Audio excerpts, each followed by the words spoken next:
Today, I want to talk about one of the most expensive mistakes I've made as a Scotch drinker. And if you're starting to get into premium Scotch, this might save you a lot of money. Before I really started getting educated on whiskey, I thought bottles like the Balvenie 21-year Portwood were the bomb.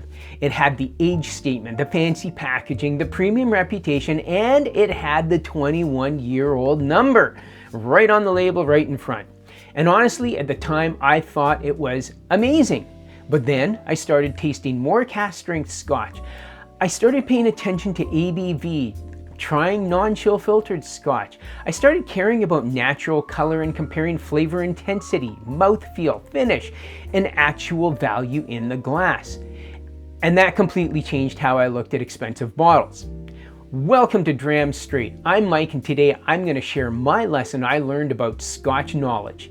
Don't forget to like and subscribe below. So here's the deal.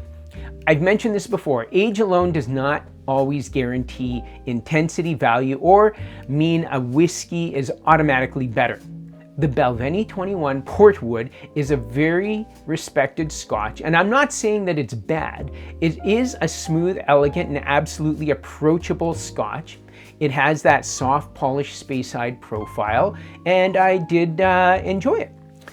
But the bottle I experienced where I live, it was only 40% ABV. I'm not sure if many of you have experienced this, but once you start drinking higher strength, fuller flavored Scotch, 40% starts to feel thin, almost boring.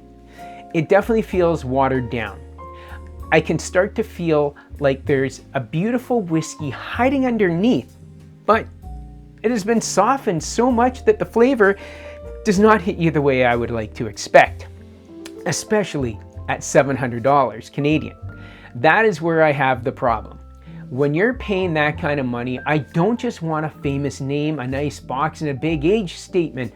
I expect to experience huge flavor, texture, and a long lingering flavorful finish. I want to feel like the whiskey in the bottle justifies the price. I'm not saying you can compare a Glenallachie 21-year batch 5 to the Balvenie 21, but what I am saying is that for less money spent on the Glenallachie 21-year batch 5, the difference completely night and day. So the Glenallachie 21 batch 5 was less where I found it. And to my palate, it delivered way more. It was higher ABV, bigger flavor, had more texture, way more depth, flavor, and richness. It felt like a whiskey that was bottled for people who care about what is actually in the glass. This was the same thing with the Gordon and MacPhail Spey Malt Macallan 21. That bottle gave me the feeling of paying for the liquid, not just branding. It had power, character, cask influence, and a level of intensity that made the experience feel much more complete. So all I'm saying is premium Scotch can be tricky. Sometimes you're paying for age, sometimes you're paying for rarity, sometimes you're paying for brand reputation, and sometimes, unfortunately, you're paying for a bottle that looks more impressive than it tastes. Here's what I wish someone had told me earlier.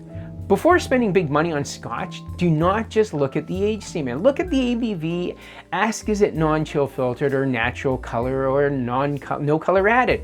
Look at the type of casks used. Check independent reviews from people who've actually tasted the whiskey critically. And most importantly, ask yourself this: am I paying for flavor or am I paying for the name on the label? Because a 21-year-old Scotch at 40% can still be enjoyable. It can still be elegant, it can still be a good whiskey, but it's $700 good? Good is not enough. At that price, I want something exceptional and memorable. I want something that makes me stop and think, okay, this is why I paid this much.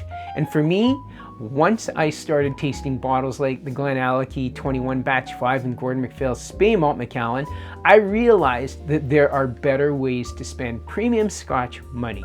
So if you're new to Scotch and you're looking at an expensive bottle with a big age statement, double check the details before you buy it. And don't just assume that the most famous bottle is automatically the best value, because sometimes the better whiskey is sitting right beside it, less famous, less flashy, and giving you way more in the glass.